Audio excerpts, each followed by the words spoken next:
today. Thank you once again to Lester and the core group for having us here this evening. And as you all know, we are just across the road at St. Andrew's Parish Prayer Group. And we want to thank the Lord for each one of you. And as we meditate on the word together, we know that this evening our topic is the Emmaus encounter. And so, this passage is a message not just only to those two disciples that were walking on that road. The background is that Jesus has been crucified, the most cruel death in Jerusalem, and now all the dreams, all the ambitions, all the goals, everything has been shattered. Amen? The disciples have had great aspirations.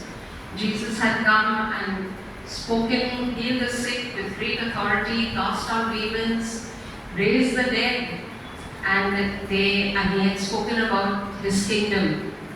Hallelujah. And so these apostles, these disciples have been also aware of the scriptures. In Psalm chapter 2, it speaks about the begotten Son, that he says that all the dominion, authority, everything is given to him. Amen. He will rule with and dash the nations to pieces, and he will rule with an iron rod.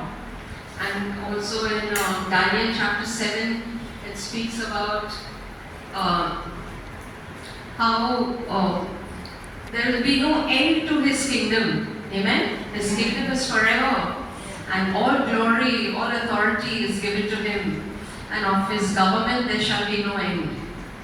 Hallelujah. Amen. So the apostles were they were excited, they were happy, they were rejoicing. They felt that they too, being with the Lord for these past 2 years, they also would have their important positions with the Lord. Amen. And now suddenly they have seen that the Lord has their master, whom they had so much of hope in, has been crucified. Not only he has been condemned to death by, of course, their own leaders, Pharisees, and their rulers, and also the Roman have been, of course, manipulated, but he has been condemned to death, crucified, the most shameful death, and now everything is over. Hallelujah. Hallelujah. They have no hope, they have no dreams, they have nothing. And so the chapter starts, scholars have spoken about this Luke chapter 24 as the masterpiece. And within that masterpiece is the masterpiece within that masterpiece. That means this Luke 24 verses 13 to 33 or 30, you could say 35 is the basic masterpiece of literature. Scholars have spoken, have studied this. Poets have made poetry, songs have been made about this. Artists have painted this beautiful scene of the Lord coming and walking alongside these two disciples. Amen? And so, as we do this evening walk along with them, we will ask the Lord, our deep frustration, whatever we may be having in our lives, will turn into hope. Our anger will turn into peace. Amen. Our guilt will turn into great courage, and our fears will turn into faith. Praise the Lord. Praise. So, we see here that these are two unknown disciples. Only one name is given to us, Cleopas, and I was reading some commentary that said, possibly the other name is not given so that you could and me could put our name in that. Hallelujah. You and me can say that Jesus came to walk alongside me when everything seemed dark, everything seems lost, everything seemed without hope. Hallelujah. And so, brothers and sisters, we want to see here that in this book of Luke, all the roads lead to Jerusalem. Amen. When Jesus came riding on that donkey, the Bible says he set his face like flint. That means he set his face steadfastly towards Jerusalem, knowing that he was going to suffer that agonizing death. Amen. He could have easily opted out and turned away. But down the corridor of time, he could see each and every one of us, and thousands upon thousands, as the word came to me about the book of Revelation. The thousands upon thousands are worshipping him at his throne. And he died and made the way, paved the way, redeemed us back from the hands of Satan with his own precious blood. Hallelujah. And so Jesus died, he was buried, he rose again in Jerusalem, and even later on the Holy Spirit was poured out upon in Jerusalem. Hallelujah. And so we see here that we come now to verse 16. 14, 15, 16, yeah. Now then, as Jesus, we are both these two disciples are discussing about all what has taken place in the last 2 days. How Jesus was taken and treated mercilessly, beaten and 49 lashes and all this thing they are discussing it between themselves. And as they are discussing, Jesus comes and walks alongside them. But it says here, their eyes were restrained so that they did not know him. Now these were two disciples that were just a few days before, 2 days before, they were sitting with Jesus. They were eating the Last Supper with him, they were touching him, they were laughing with him, they were shedding tears with him. But now, all of a sudden, they cannot see him, they cannot recognize him, neither can they recognize his voice as well.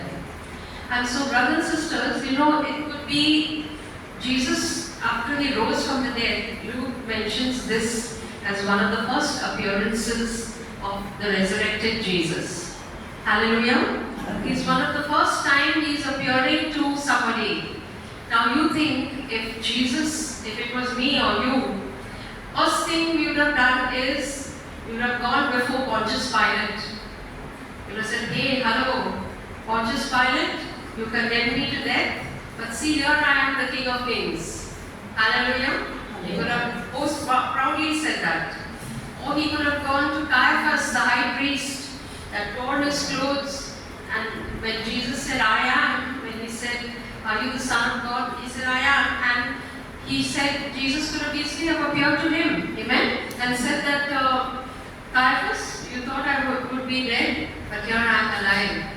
He could have gone to all the big shops. He could have gone to the hundreds and thousands of people that were shouting, crucify him, crucify him, crucify him.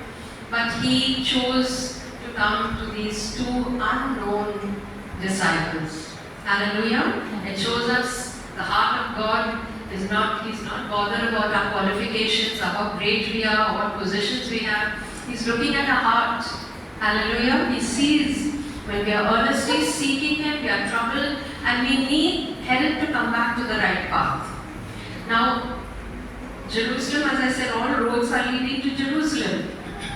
All the activity of everything, the church was founded in Jerusalem. But here these two are leaving Jerusalem and going away. They are going away on a 7-mile walk, the Bible says, to a small little town called Emmaus. Now, these two are walking away from God's purposes. They are leaving God's plans. They have forgotten everything that Jesus has spoken to them. And they are troubled, they are worried, and they are going home. Now, Jesus comes alongside them, and they could not recognize him, the Bible says. Let's look at 4 reasons why they could not recognize Jesus. Psychiatrists say that there are 4 main emotional characteristics that come in our life in times when we are troubled, that hamper us, that bog us down, that delay us from the purposes and plans of God. So the first thing is that they had deep sorrow and frustration in their life. Amen. As I said, they had great plans. They were Jesus setting up his kingdom. They are part of his leadership's role, and they are now lost everything. So they are very, very sorrowful. They are sad. They are frustrated. The second emotion is they are angry. They tell Jesus alongside, they tell him that the chief priests and the rulers, verse 19, he says, now this year he says, are you the only stranger in Jerusalem and you have not known the things which have happened here these days? And here Jesus, here you can see how God has a sense of humor. Jesus himself is there and he's asking them, what things have happened? So here Jesus is trying to get out from their hearts what is actually in their heart. Amen? So Pope Francis, he speaks about this theme called the accompanying. You have to accompany people, not just point your finger at them and find fault with them, but even when they're doing something wrong, when they're going it the wrong way, you're supposed to go alongside them as Jesus came alongside his disciples, and you have to accompany them and ask them what is their problem, see what is in their hearts. Hallelujah. So Jesus here is asking them what things? Next. And they said to him the things concerning Jesus of Nazareth, who was a prophet, mighty in deed and word before God, and all the people, and how the chief priests and our rulers delivered him to be condemned to death and crucified him. Now here you see that they are really upset. The prophet who is mighty in word and deed, Jesus proved by healing the sick, healing leprosy, casting out demons, raising the dead. He proved that he is a man of God. Hallelujah. And yet the chief priests and the rulers have condemned him to death. So they are really having anger about this injustice that was given to Jesus. Now the next thing we see here is that the third is that they are guilty. In the Garden of Gethsemane, when the soldiers come to arrest Jesus, it's given that all the disciples fled away from him. Amen? They were afraid.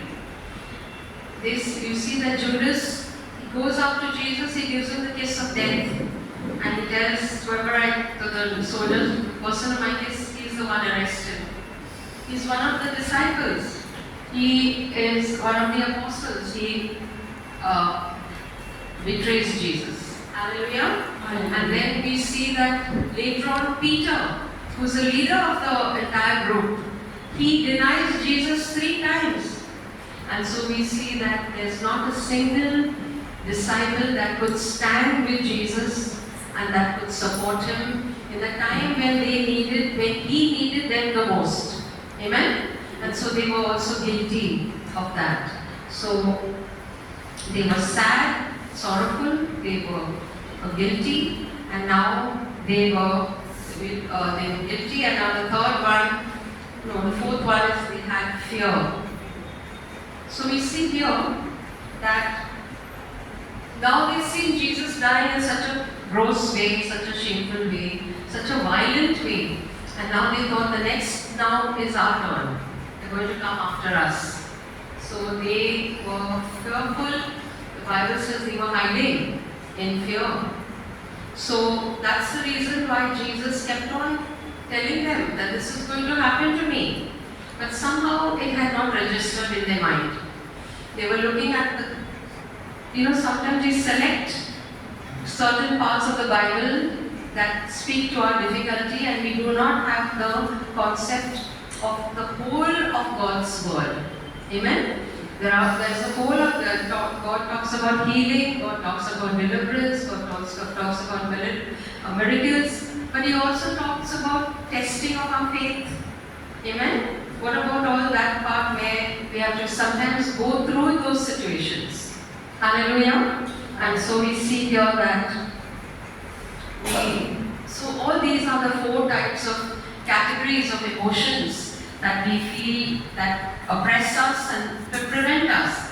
But we are going to take the hand of Jesus and we are going to walk into victory. Hallelujah.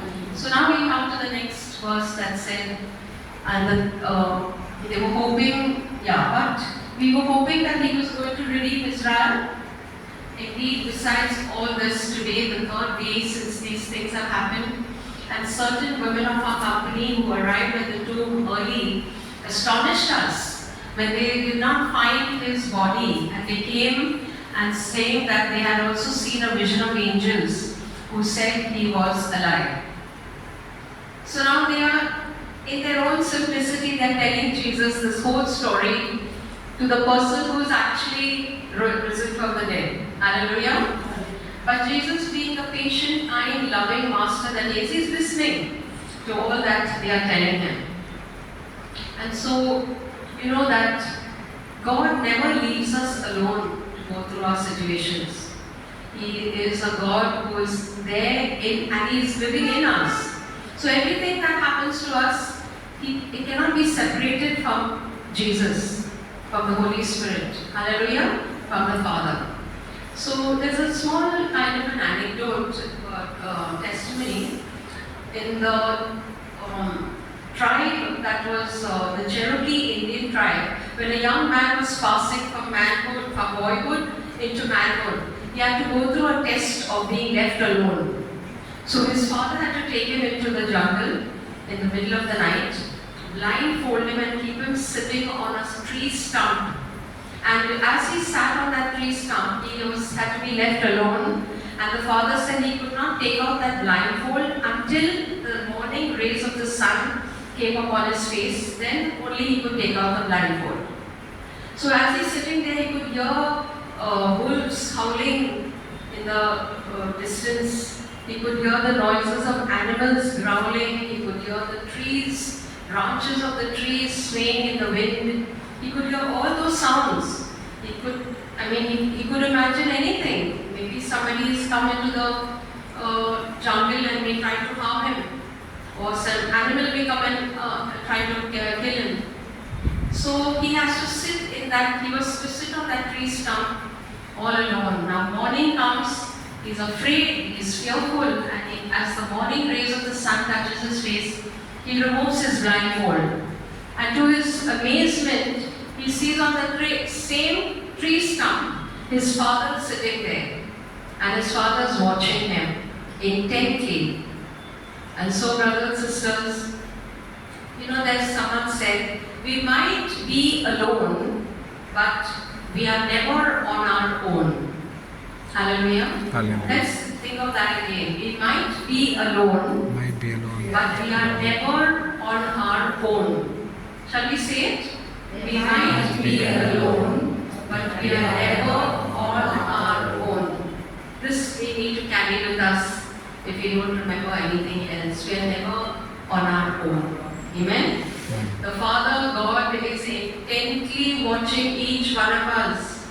All the little details of our life. Every day when you get up in the morning, you go to sleep at night, all the things that happen to you that day, nothing has escaped the Lord. Hallelujah. And when you're upset, you're angry, or whatever kind of emotion, the Lord is watching you and how you're reacting to those tasks. Someone said that when a test is going on, the teacher is always silent. Hallelujah. And so God is silently seeing how we are going to react when someone is speaking badly about you, when someone is speaking behind your back, or at home maybe your maid is not doing what you're telling her. All these things are being watched by the Lord. Praise the Lord. And how we are reacting to it. And so, brothers and sisters, we see here that this next verse shows us that indeed besides today, so this is on the third day, and they tell about some women who are there that go running to the tomb with their spices to embalm Jesus' body, but they see that the body is not there. Only the clothes, grave clothes are folded neatly, kept on the side, but they cannot see the body. So up to now, when they have come walking out from there and leaving to go back home to Emmaus, nobody has seen Jesus yet. Okay, they have only seen two men in shiny clothes telling them that don't look for Jesus here, he's alive. But no one has yet seen Jesus. So now we come to verse 25. Now Jesus says, it's time now to give them a good teaching. Hallelujah. And so he's had enough of all their sad, they're feeling sad, he's given them a chance to talk it out. But now he wants to tell them what they have missed out. It's like if you ask anyone, any person about Jesus, they will tell you from their mind. Jesus died on the cross and he rose again. You celebrate Easter. An average person who has some kind of education will tell you. But do they have a relationship with Jesus? Do they know everything about him? Now these two disciples did not know the whole of what Jesus, just 2 chapters before this, in Luke chapter 18, Jesus tells them that he had to be beaten, he had to suffer, he had to be crucified and die a very dangerous death, and he would rise again. He has just told them that, and now they have forgotten the whole thing about the suffering part, and in fact that is what is happening to the Jews till today. Amen? That's what happened when Jesus died, when Jesus came before the high priest. He said, I am God. He tore his clothes. They are looking for a Messiah that is coming in great glory and great pomp, like a royal king with a huge army, and that will destroy their people who are oppressing them, and that who will set them free and give them their rightful peace and protect them from their enemies. Because as you all know, the Jews have been suffering down the centuries.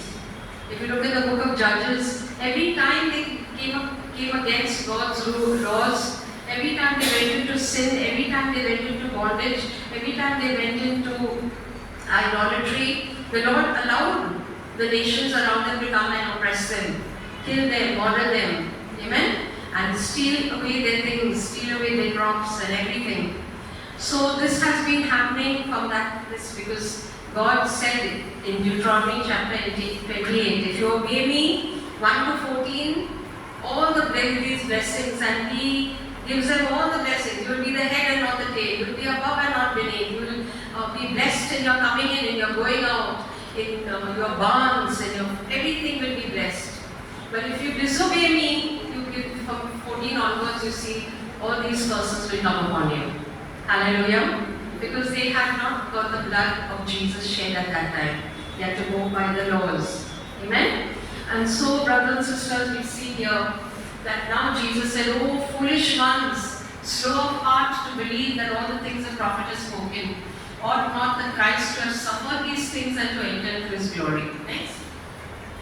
And beginning at Moses and all the prophets, he expounded to them all the scriptures, in all the scriptures, the things concerning himself. So now they are getting a Bible study from the Word of God himself. Hallelujah. How we wish we could have just been a small little insect that was there to listen to this absolutely wonderful talk, Bible teaching that Jesus gives them. Amen? He goes through the whole Bible, right from Moses, down the prophets, right up to the time that they were in, explaining to them how the Son of God, the Son, had to become a servant and had to die this suffering. They did not want the suffering part. Amen? They wanted the royal part, they wanted the freedom, they wanted liberty, they wanted the king to come, destroy their enemies, kill their enemies, and set them free and give them their rightful position, which is the position that Israel is today. Even today, the same suffering is carrying on. The neighbors, Hamas, all the surrounding neighbors have broken into their wall and come in and murder, kill, raped, put their babies, cut the mother's stomach, remove the baby from inside, put it in the oven and burnt it. It's absolutely beyond our imagination, the kind of mindset that the people have to do even such a thing. Amen? But this is what God says will happen to you if you disobey my word, my law. And so, brothers and sisters, we see here that he starts explaining and expounding the scriptures. He tells them right from the beginning that in the Garden of Eden, when they disobeyed God, how the lamb had to be slain.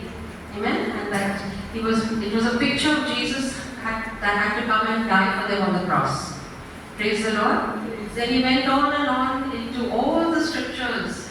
In Psalm 22, he says how his hands and feet had to be pierced. He gives them the exact description of his death. Then in Isaiah 53, he tells them how he was bruised for iniquity, he was chastised for our peace, he was bruised for iniquities, and by his wounds and stripes we are healed. Hallelujah. So he's expounding to them all the Old Testament scriptures. And that is, I heard some Jewish people who have testified, giving their testimony, how they have come to the Lord, how they have believed in Jesus as their Messiah. And as they have been reading the Bible, these are the very verses that they began to question.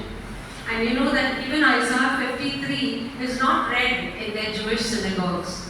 They avoid reading that messianic promise because it's so obvious that it is Jesus. Hallelujah. And so we want to thank the Lord that all throughout the Old Testament, he has continuously spoken of a coming Messiah.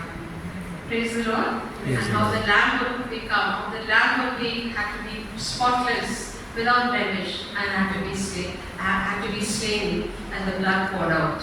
Hallelujah. And Jesus is our Lamb of God who takes away the sins of the world. Praise you. Praise the Lord.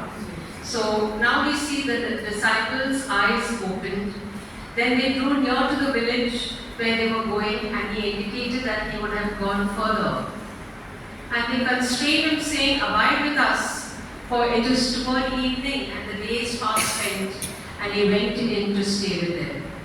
So now walking is a 7-mile walk, roughly maybe taking, if you're walking at an average pace, about 2 to 3 hours or so. And it's evening time when they have set out, so it's become dark now. And as they are listening to the word of God, with Jesus himself preaching to them, they are excited. Amen?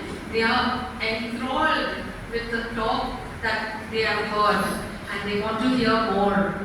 And so they grab hold of Jesus. They said, no, you won't go.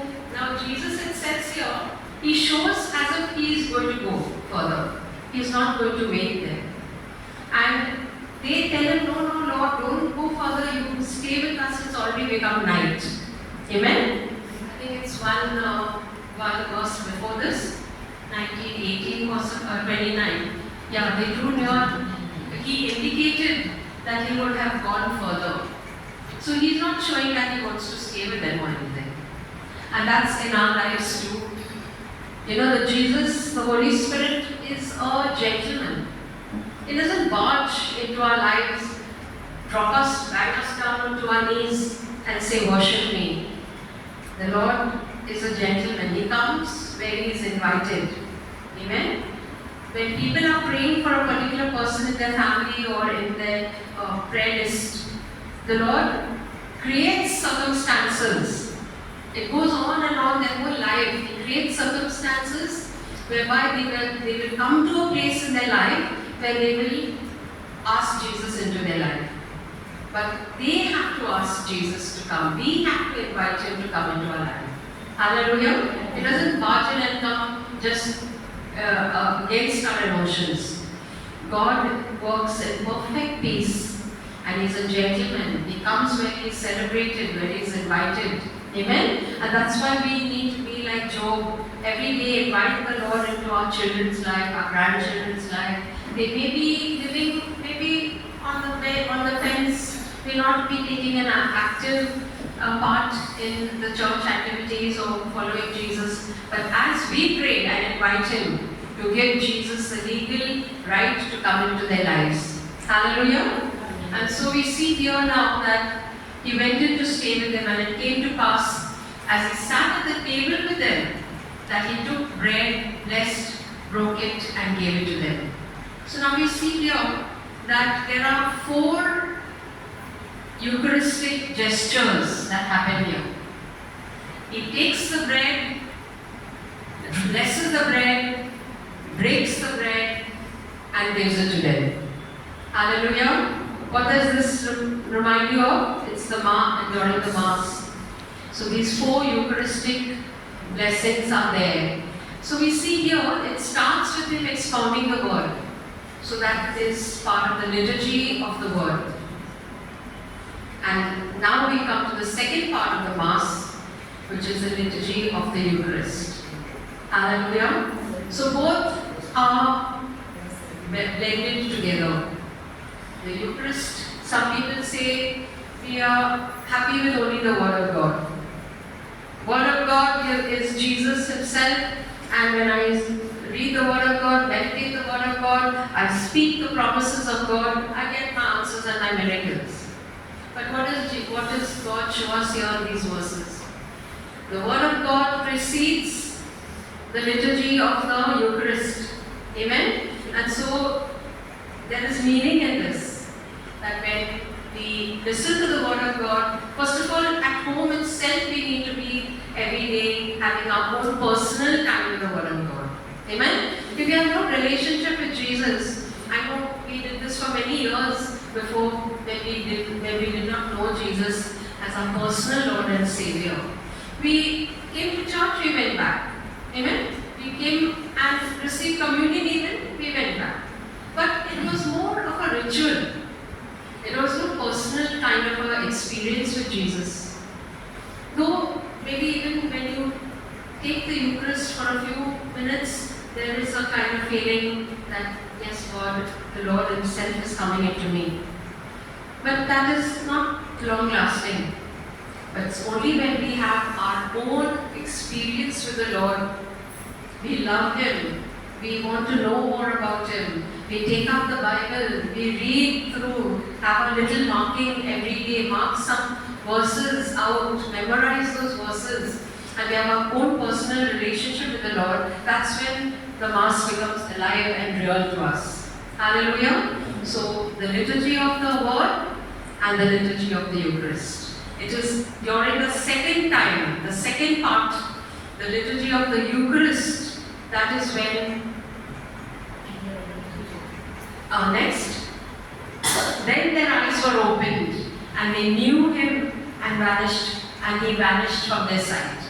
So that's the time when they actually, when He broke that bread and He ate, because they had seen Him just 2 days ago at the Last Supper. They had seen Jesus doing these same gestures. They had recognized, they instantly recognized Him.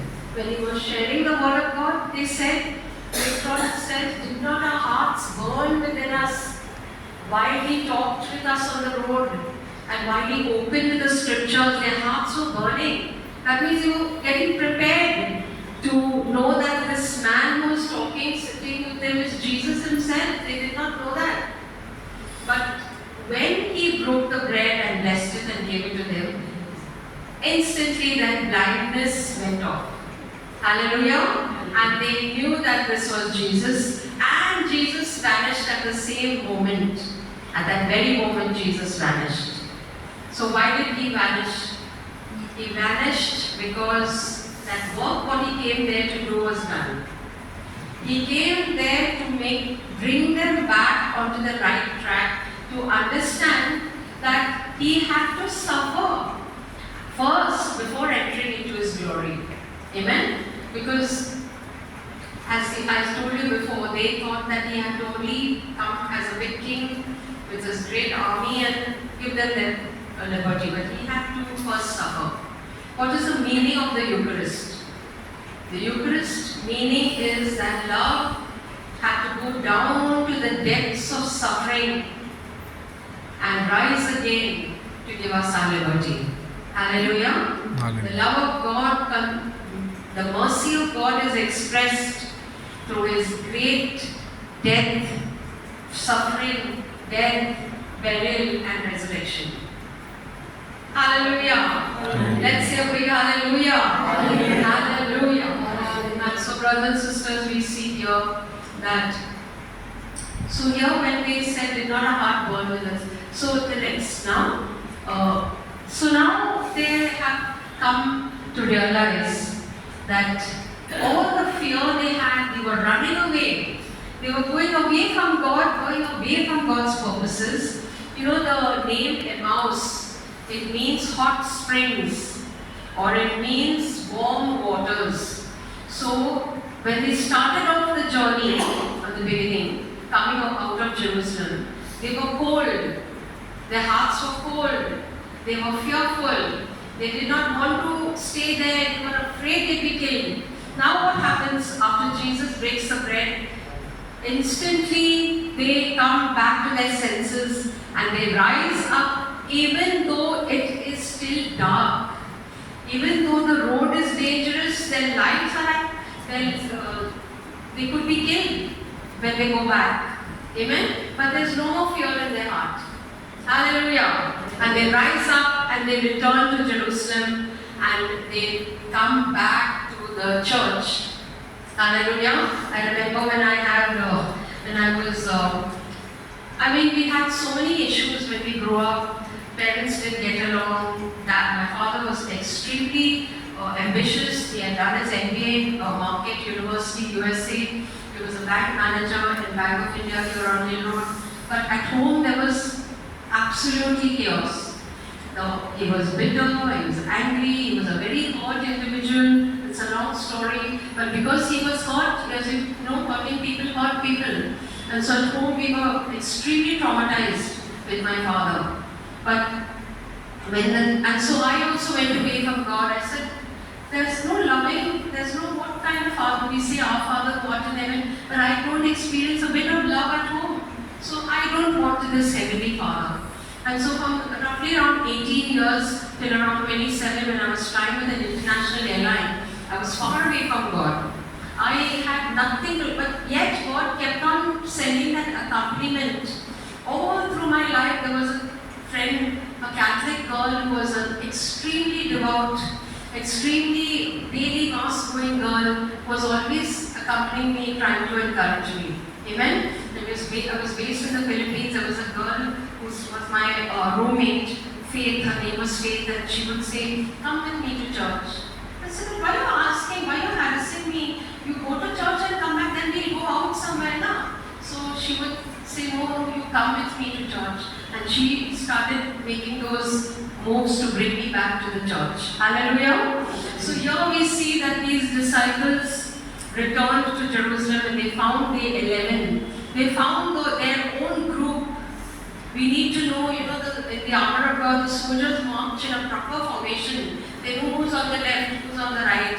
The armor of God, Ephesians chapter 6, they know who's in the front, they know who's at the back. So you need to know who is your prayer partners, who are actually going to cover you when you actually send them even a one-line message that please pray. That today I sent to few people to pray for us as we come here. And all have been praying here before we came here.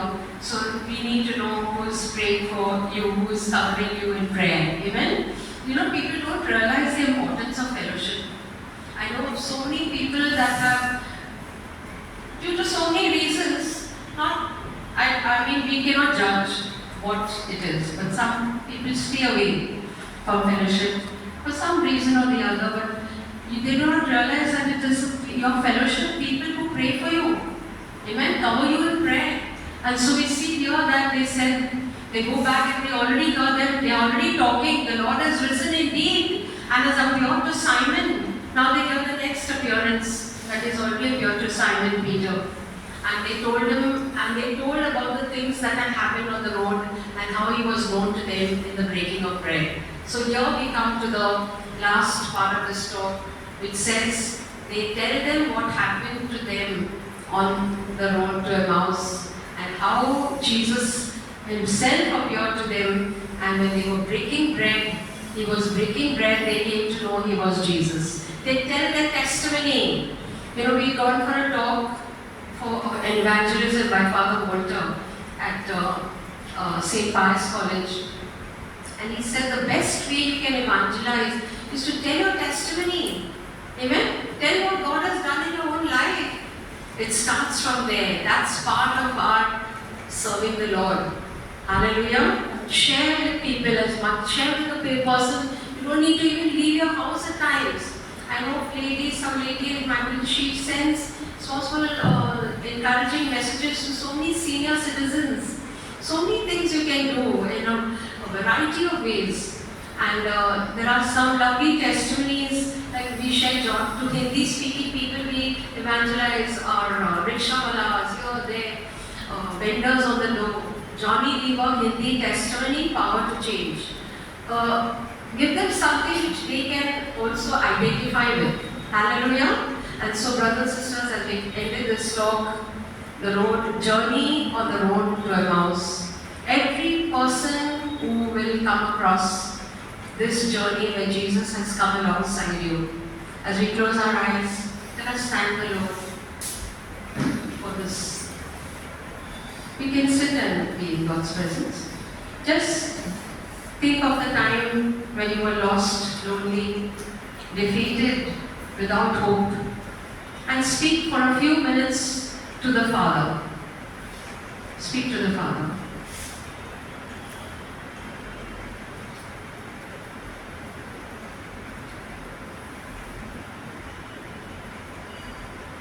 Tell him how grateful you are that he is your Father, your Abba, Daddy.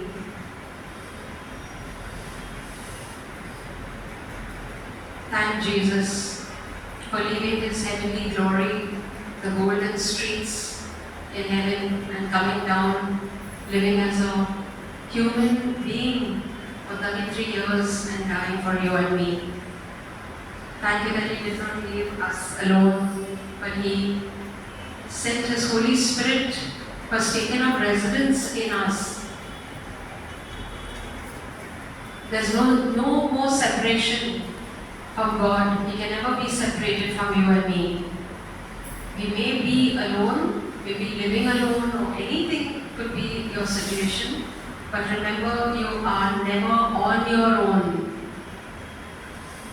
Thank you and praise you, Heavenly Father, for your goodness to remind us today about this wonderful theme of how you accompany us and how you want us to accompany others. In Jesus' matchless name we pray. Amen. Amen.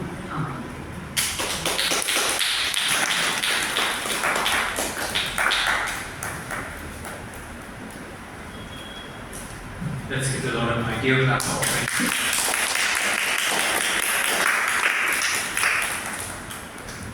Just a few announcements. We have a couple of retreats coming up in June.